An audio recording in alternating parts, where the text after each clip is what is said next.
My name's Dan Snow and I want to tell you about History Hit TV. It's like the Netflix for history. Hundreds of exclusive documentaries and interviews with the world's best historians. We've got an exclusive offer available to fans of Timeline. If you go to History Hit TV, you can either follow the information below this video or just Google History Hit TV and use the code TIMELINE. You get a special introductory offer. Go and check it out. In the meantime, enjoy this video.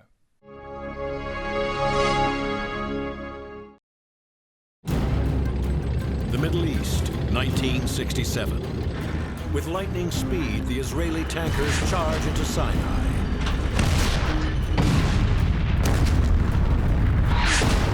I had a feeling that nobody could stop us. And slam into the massed ranks of the Egyptian Armored Corps. It was a big mistake for them to believe that the Egyptian doesn't know how to fight.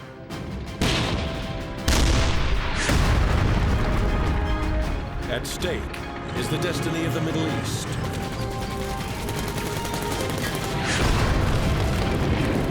They're willing to stand there, they're willing to duke it out with the Israelis. Two armies, 6 days, and only one winner. The fate of the war was in our hands. This is the showdown in Sinai. This is the 6-Day War.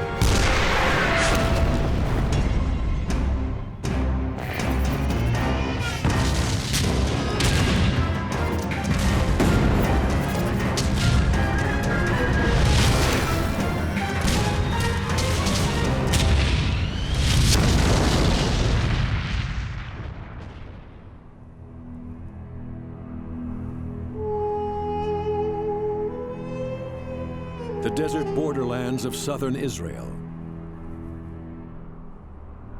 A hotly disputed corner of the Middle East, which has been torn apart by conflict. Born in the throes of violent warfare, to survive, Israel has had to learn to fight. And in the desert battles of the last 60 years, it's the tankers who've held the key to military success.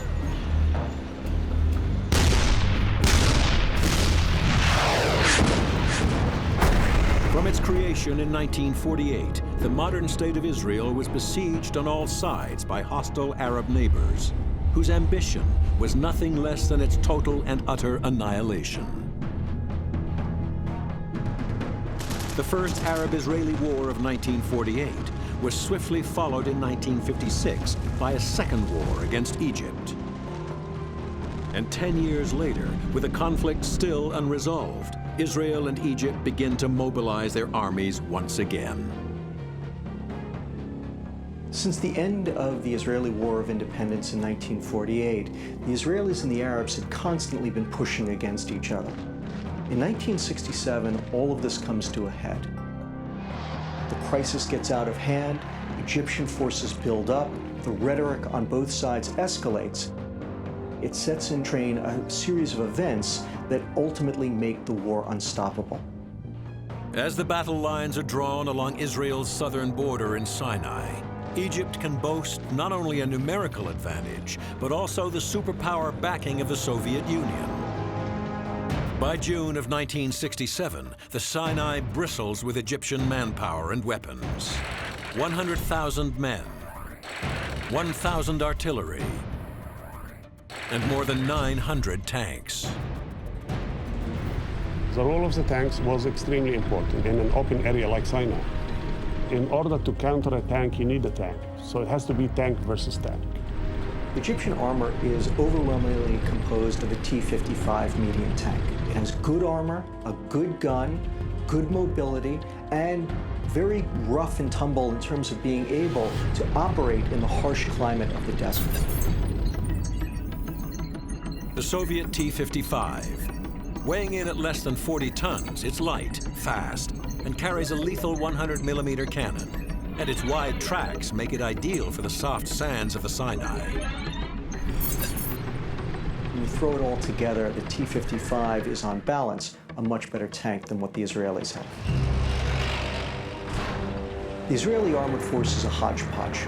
reflecting the fact that in 1967, Israel does not have a great power backer. The Israeli forces are using relics from the Second World War that they have collected from the scrapyards of Europe. They still have Centurions. They still have a few of the old Sherman tanks, but now there are American-made Patton tanks. The M48 Patton medium tank, armed with a 90mm main cannon. It's more powerful than the Sherman, more reliable than the Centurion, and the best tank the Israelis can field. The only drawback is the crisis comes to a head in June of '67. The Israelis have far too few of them. Mobilizing along their southern border, the Israelis can only muster 700 tanks, 70,000 troops, and less than 200 artillery. Outnumbered, outgunned, and on the brink of war, Israel's only hope is to strike first and to strike hard. And out of the blue, on June 5th, that is precisely what they do. It's fair to say that the Israelis did their homework very well, and the Egyptians were sleeping and were not ready at all. In less than 3 hours, the Israelis destroy almost 300 planes on the ground, all but obliterating the Egyptian Air Force. The Israelis, they have been training for this attack for almost 10 years, especially the airstrike attack. For the Israeli tankers, the die is now cast. And at 8 o'clock, they launch their ground offensive. Their plan, a three-pronged attack blitzing into the Sinai. The northern arm, under General Israel Tal, aims to slam through the first line of Egyptian defenses at Khan Yunis and Rafah and reach El Arish, the northern gateway to Sinai. Tal's order was, it doesn't matter how many casualties we get on the first day of the war. Whether we can communicate or not, we go forward, we shoot, and we charge. The fate of the war is in our hands. I've decided to cross the border. And when I crossed the border, I realized that we are in the war.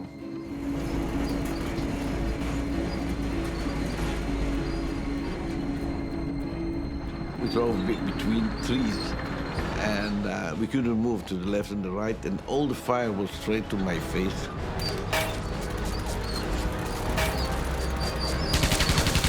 After maybe 1 kilometer, 2 kilometers, I lost my tank.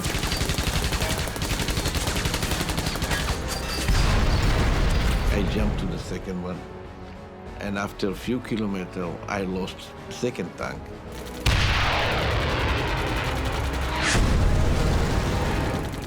And after that, I was the first Israeli tank in Khan Yunis, and they shot my tank from all over.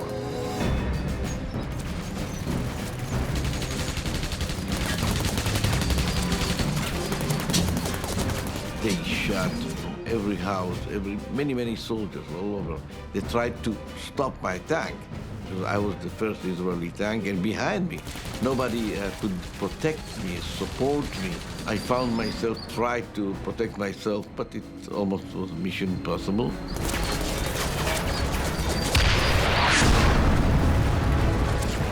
I used my main gun. I shot some houses that I saw many soldiers waited for me there. We got an order before that not to shoot with the main gun to the houses. In this moment, I said, well, forget about that.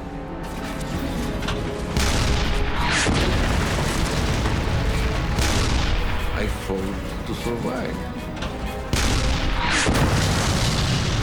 I didn't have any experience, and even my soldiers. And I was lieutenant, young officer, running all the time, first tank, all the time. This was my mission. By 10 o'clock, Khan Yunis has fallen. Driven by the urgency of their commander, the Israeli tankers barely pause for breath. Their next objective, Rafah. I had the feeling that nobody could stop us. A normal man is afraid. Even I was afraid. Everybody was afraid. But no one even thought about stopping. We kept on charging. We kept on charging. I didn't see anybody in the first moment, but suddenly I saw a black line 1 kilometer in the front of me, and I didn't know what is that, the black line. I came close, and I saw tanks.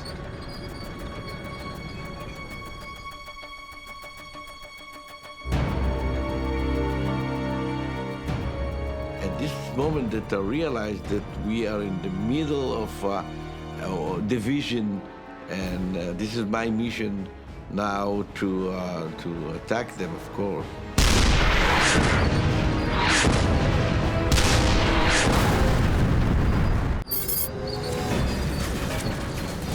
June 5th, 1967. Day 1 of the Six-Day War. Israeli armored divisions strike first and crash through the Egyptian defenses in the Sinai.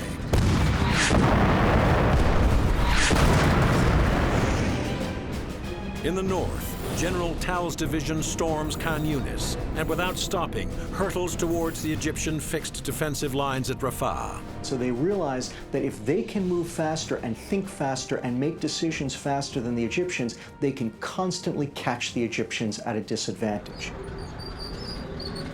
Everything happened all of a sudden in one day or so. So it was a big surprise. I realized that we are in the middle of a division, and this is my mission now to attack them, of course.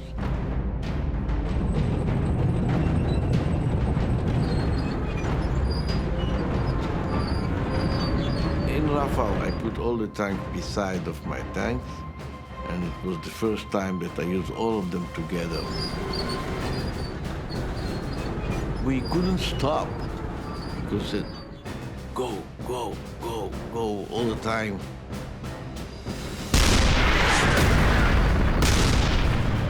People support each other, you know. It's some tanks stop for a moment, and other tanks move forward, and they cover each other.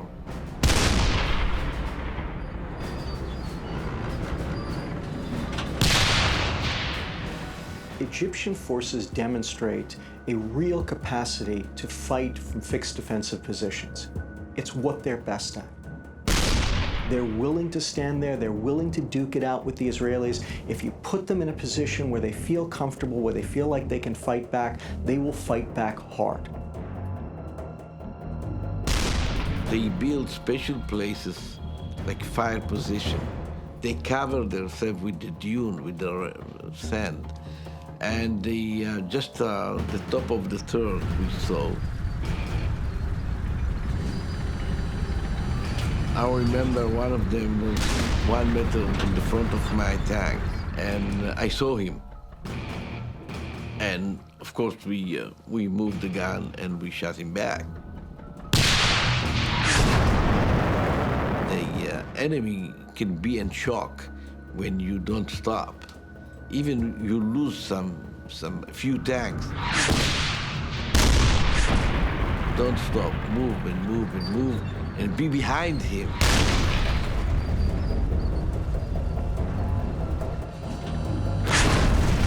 We run so fast. When you stop, you are a good target.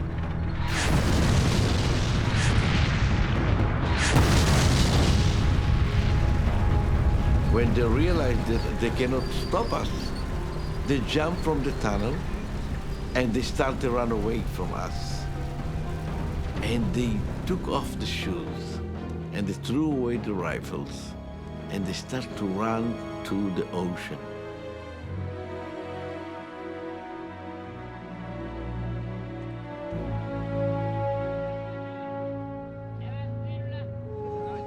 By noon, the Egyptian forward defensive line at Rafah is decisively breached. Reeling from the explosive speed of the Israeli advance, the Egyptian high command is in a state of denial.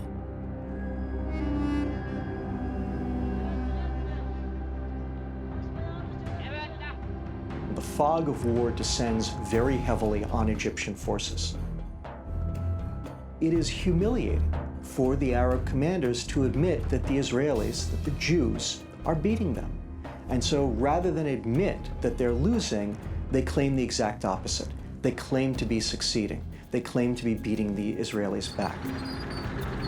And so when those Israeli formations that have now penetrated the Egyptian front lines begin to push into the deeper Egyptian positions, those Egyptians farther back are totally unready for them.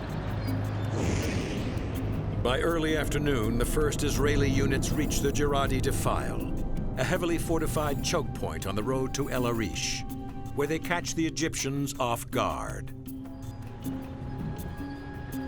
I approached the Jaradi. The Jaradi is a narrow passage like the route to Jerusalem. This terrain is very difficult with soft dunes and landmines. So I decided to go back to the technique of moving in a column with 3 tanks shooting forward.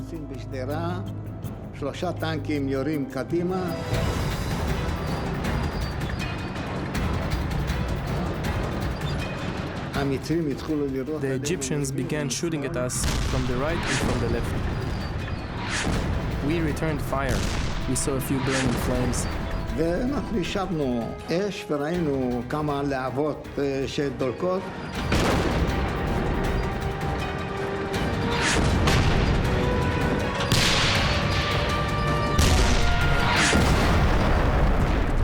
I gave an order that every tank that is hit is moved to the side. They take out the crew and we continue moving. We won't bother with repairing tanks during this battle. The first Israeli tanks break through the Jaradi at breakneck speed. But for those following on behind, the element of surprise has been lost. And as a result, when the main body of the Israeli force comes to the Jaradi Pass, unlike its vanguard, they now face an Egyptian foe who is dug in, armed, and waiting for them. I didn't know that a few hours before, 2 companies crossed the Jaradi already. I didn't know that. Nobody told me that.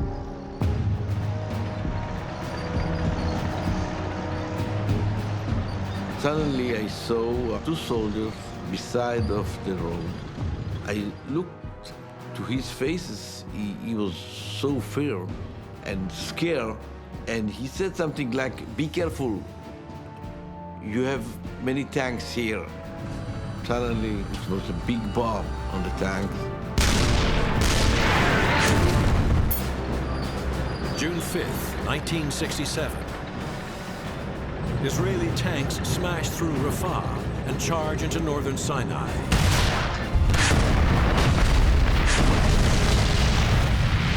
The lightning speed of their attack catches the Egyptians off guard, and the lead tanks of General Tal's armored division punch through the Jaradi defile. But by the time the main body arrives, the Egyptians are ready and waiting for them. Suddenly I saw 2 soldiers beside of the road, and he said something like, "Be careful. You have many tanks here." And I decided to move the main gun and put it in the direction that my gunner would try to identify them.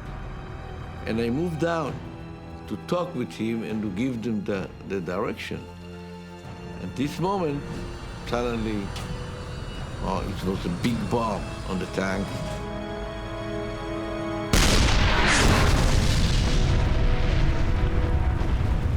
At this moment, I say, bye-bye the world. Shalom to the world. And then I started to scream. All my body was on fire. 2 of my crew was killed. My deputy, that I was in his tank, and the loader, they were killed, both of them. Outnumbered from the outset, the Israelis can ill afford casualties. And by mid-afternoon of day 1, their losses mount alarmingly. I looked around and said to myself, seeing this, such a heavy price for the first battle, what is going to be next? My feeling after this battle was not fear, but worry. If this is how the war continues, we won't be able to carry on with so many wounded. They found a real war in all aspects of the world, and they have to fight, and they have to suffer, and they lost lots of their men and their armored forces. And the 7th Armored Brigade, the elite of the Israeli army, suffers its heaviest losses during that combat in the Jaradi Pass. They just have to fight it out, yard by yard, pushing the Egyptians back. And there ensues one of the most ferocious fights of the entire Six-Day War. We organized ourselves, and I got a mission to advance and conquer Jaradi.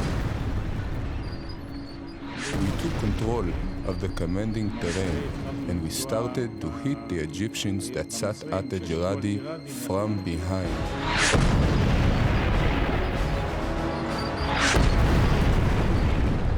When a defending force sits in dugouts, in positions and bunkers, it was very difficult for it to change direction.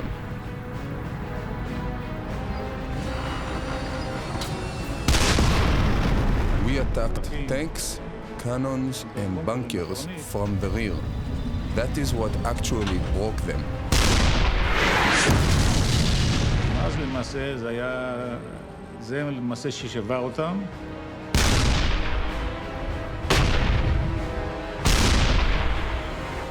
And then they started to flee, and that was the collapse of the Jaradi. נפילה של ג'ראדי. Tal's division surges through the Jaradi towards El Arish.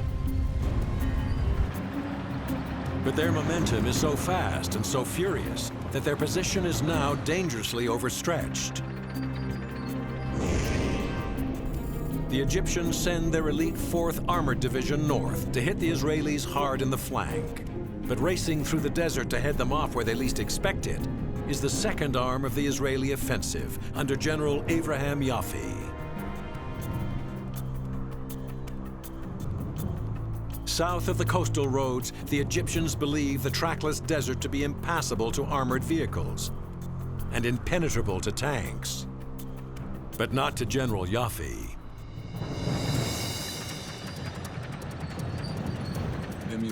Our move was especially surprising because they didn't expect us to come from a direction they thought impassable. There were heavy dunes on the right side and heavy dunes on the left side, and we advanced on that pathway.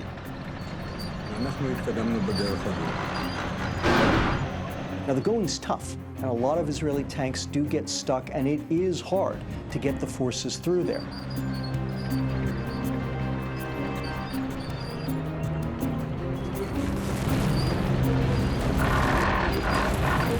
When Yoffe's forces get to the other side, they're strung out, they're piecemeal, they're a little bit helter-skelter. And their task now is to intercept the Egyptian 4th Armored Division, which is advancing with hundreds of deadly T-55 main battle tanks. This was a tank battle that was perhaps one of the biggest since World War II. בתקופה אולי אפילו מלחמת העולם השנייה.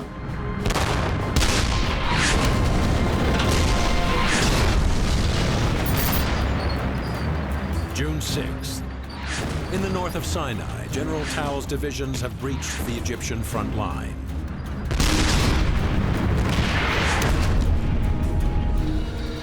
But now his flank is dangerously exposed.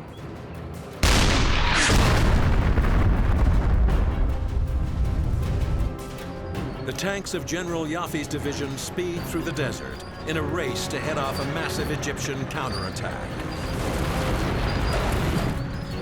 At Bir Lafam, the two sides come face to face. 200 Soviet tanks of the elite Egyptian 4th Armored Division against just 100 Israeli Centurions. The Israelis have become expert at long-range gunnery.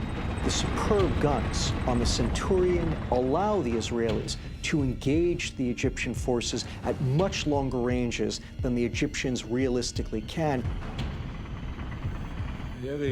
We opened fire at a range of 1,500 to 2,000 yards. The 52-ton British Centurion, in service since 1945, has been upgraded by the Israelis with a 105mm cannon, giving it more firepower and a greater striking range than the Egyptians' T-55.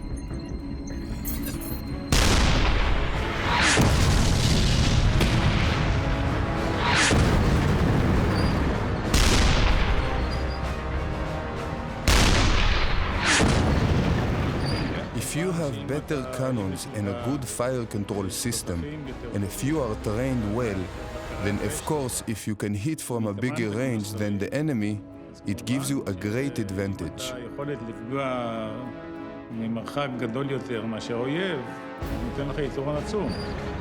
Israelis have learned that the best way to kill tanks is not just by shooting them head on, but to get on their flanks, hit them in the side, hit them in the rear.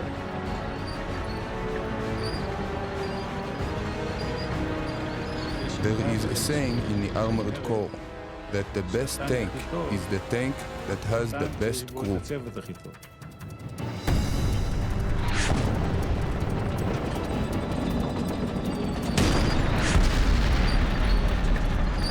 Sometimes the crew is more important than the tank.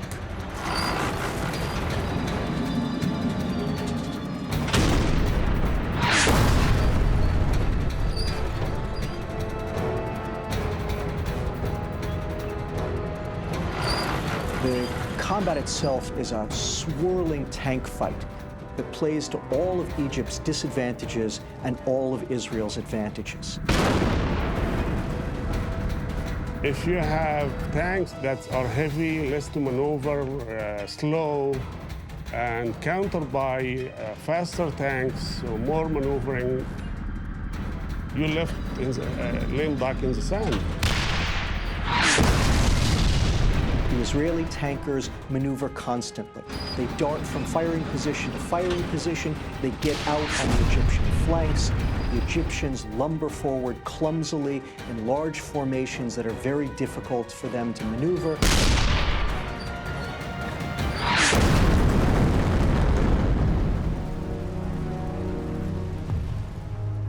General Yafi's Centurions destroy as many as 80 Egyptian tanks. The rest of them flee. But the Israelis still face their biggest challenge. Farther south at Abu Aguilar, the third arm of the Israeli offensive under General Ariel Sharon has an even tougher task: to crack open the massive Egyptian fortifications, defending the main axis of advance into central Sinai. The Egyptians in 1967 are on the defensive. They have the advantage of being able to sit behind very well-developed Soviet-aided fortifications, trench lines, deep minefields, positions dug in depth, interlocking fields of fire, pre-registered artillery fire zones. They're the heaviest fortifications in the whole of Sinai. The task of breaking through falls to Battalion Commander Nat Gainier. Arik told me that he can't give me any artillery backup because I was too far from him, and that this mission would be on my own. All the trenches had been constructed to a Soviet design with cement walls.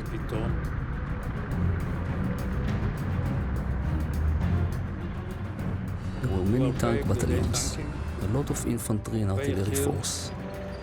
It was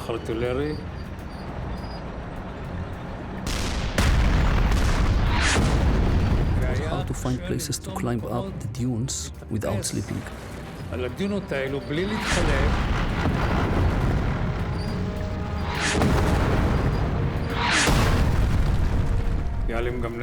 They also had anti-tank missiles, and this was a problem. The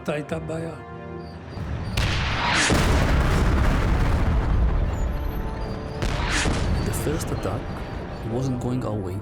We lost many tanks.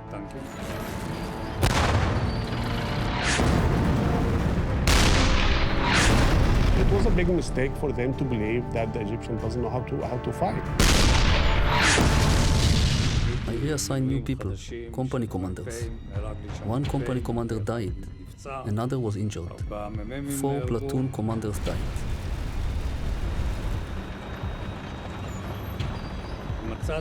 I was able to plan the best way to attack. You can only go up on the back of the dunes. Otherwise, you slip off them. I found a place where I would be successful. And then I conquered.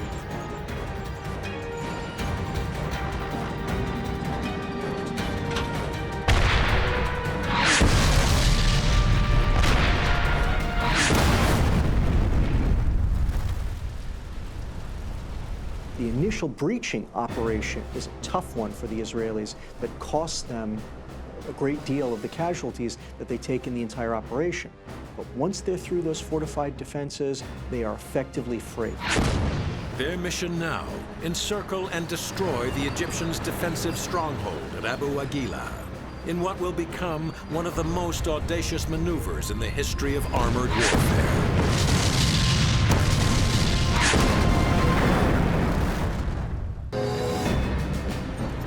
Central Sinai. The tanks of Ariel Sharon's division penetrate the Egyptians' formidable fortified defensive line.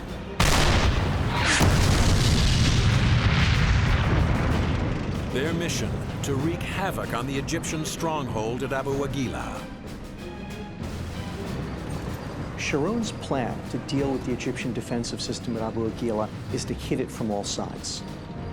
He pushes a battalion task force of armor through the soft sand dunes north of the Abu Aguilar lines. Their main weapon is surprise. And maneuvering in the dead of night, confusion reigns. The Egyptian tanks that were sent against me got mixed up and got into my convoy. And by the sound of their engines, we knew they weren't Centurions. And the cannons were directed to the right or the left, depending on what side the Egyptian tanks were. And as we were driving, we left them on their own, shot them and destroyed them. After hours of treacherous maneuvers in enemy territory, they ride into the Egyptians' unprotected rear. They prepared for a frontal attack, straight in front of them, from east to west. They didn't think even for 1 second that tanks or vehicles can cross the dunes. We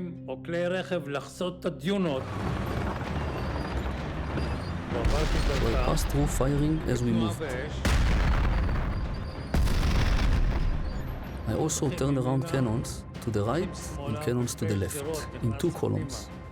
I went into the area of their supply and command.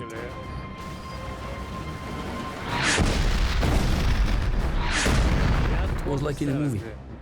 You enter and they were surprised. And we shot with cannons and machine guns, and it all caught on fire.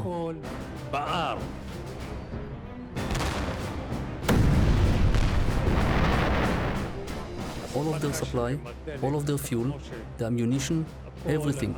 Their command headquarters, it was all burning. It all exploded.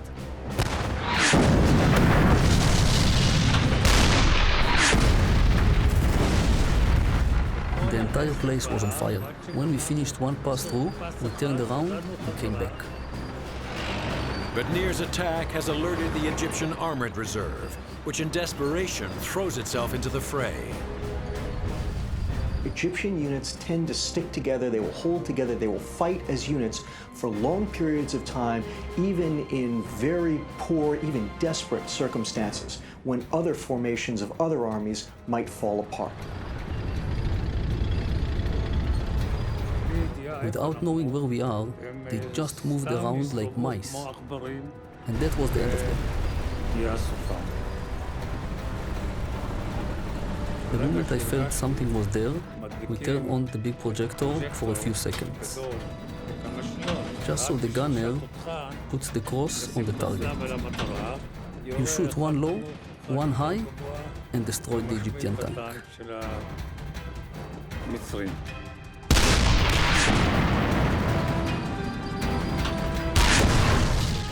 night, suddenly we were 10 meters, 15 meters away from 6 tanks, 7 tanks. 4 times they tried to attack us. ניסו לתקוף אותנו.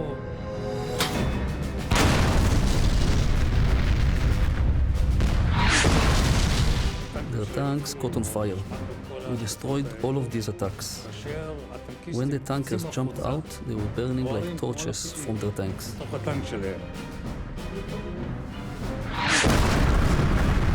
Horrible and terrible sight. At the same time, many of our projectors were being shot at and disabled.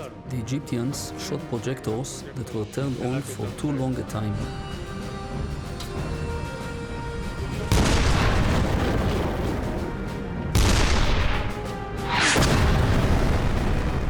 It was very difficult nut to crack, but thanks to the movement from the rear, it all began to collapse.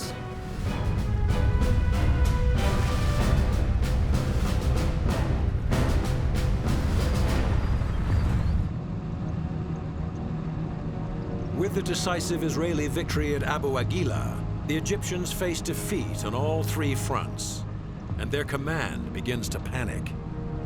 Cairo realizes that the jig is up. And at that point in time, Field Marshal Amr makes one of the worst decisions in military history. He simply orders all Egyptian forces to retreat. And they should get back across the Suez Canal as quickly as they possibly can. That was a disaster. That was the biggest disaster. And they received the order to withdraw in 24 hours, which is technically impossible. A good withdrawal technique should take at least 1 week. It should happen during the night. The retreat becomes a rout. Huge numbers of Egyptian tanks flee westwards, only to find their escape route blocked by Israeli tankers. The Sinai, June 6th. In a space of less than 36 hours, the Egyptian tank divisions are routed by the Israelis, and they flee the battlefield. One of their main routes of escape lies through the Midla Pass, leading to the Suez Canal and the safety of Egypt beyond. But in a headlong dash, the Israeli 200th Brigade gets there first. Sitting at the mouth of the Midla Pass is a tiny little armored force, no more than a dozen Israeli tanks, led by Bren Edan.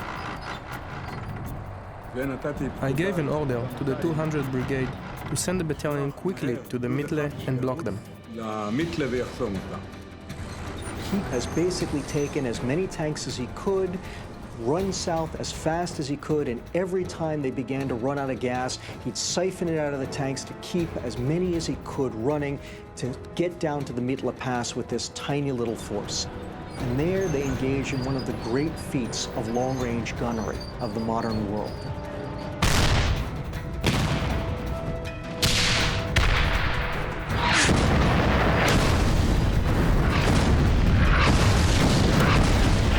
Using their long-range gunnery skills to keep the Egyptians at bay, they keep an enormous force of Egyptians from getting through the Midla Pass until additional reinforcements are finally able to come up hours later and seal off the Midla altogether.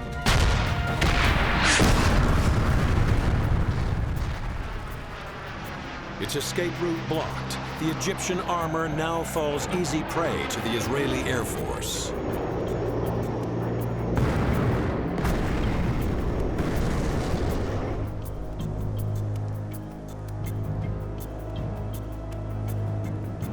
With the Egyptian army left reeling, the Israeli tankers press on through the Midla Pass towards their ultimate prize beyond, the Suez Canal, and complete domination of the Sinai.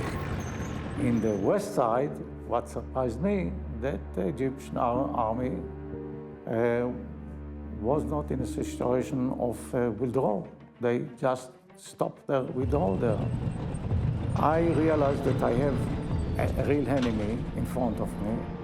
I knew that from the terrain point of view, the maneuvering is going to be very difficult, so I must use something which is very fundamental in any war. This is surprise. I talked to all the tank commanders, and I told them, look, I'm going to do something which is unusual. With open lights, and we will go towards the Suez Canal. If we will face the enemy, we will shoot, we will fight. But it could be that the enemy will feel that it's Egyptian troop going, because otherwise they will not understand about the light. Just be ready with the guns to the right, to the left. The only one who will give you orders to shoot is myself. And we start moving, and you know, it was quiet. Nothing happened. All of a sudden, when the sun came up, we were in the middle of a big deployment of armor and infantry, and it was a big surprise.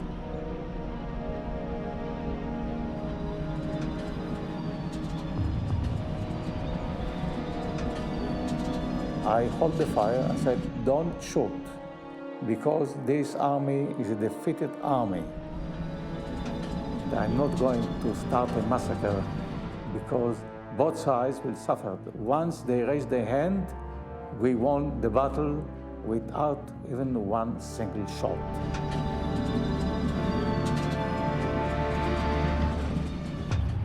It has taken the Israelis just 3 days to destroy the Egyptian army and reach the Suez Canal. Their conquest of Sinai is absolute.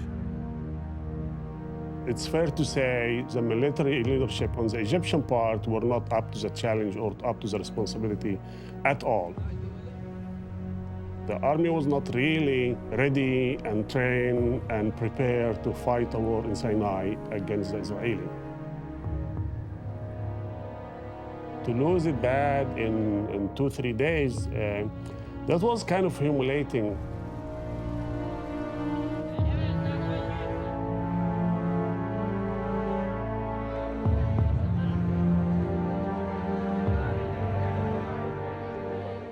In the course of a brief campaign, the Egyptians have lost more than 10,000 men and 700 tanks. For the Israelis, victory also comes at a price, with 1,400 casualties and more than 60 tanks destroyed.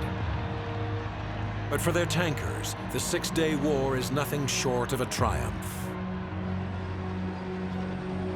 Israel's victory in the Six-Day War is one of the most stunning military accomplishments of the 20th century. A small Israeli force takes on a larger, better equipped Egyptian force, dug in the right places in the Sinai Peninsula, and they not just defeat it, they destroy it. We knew there wasn't any other option. Either you win or you die. There is no middle way. There is nowhere to retreat. There is no place to escape. Outgunned and outnumbered, a small but highly trained Israeli tank force has proved to be unstoppable.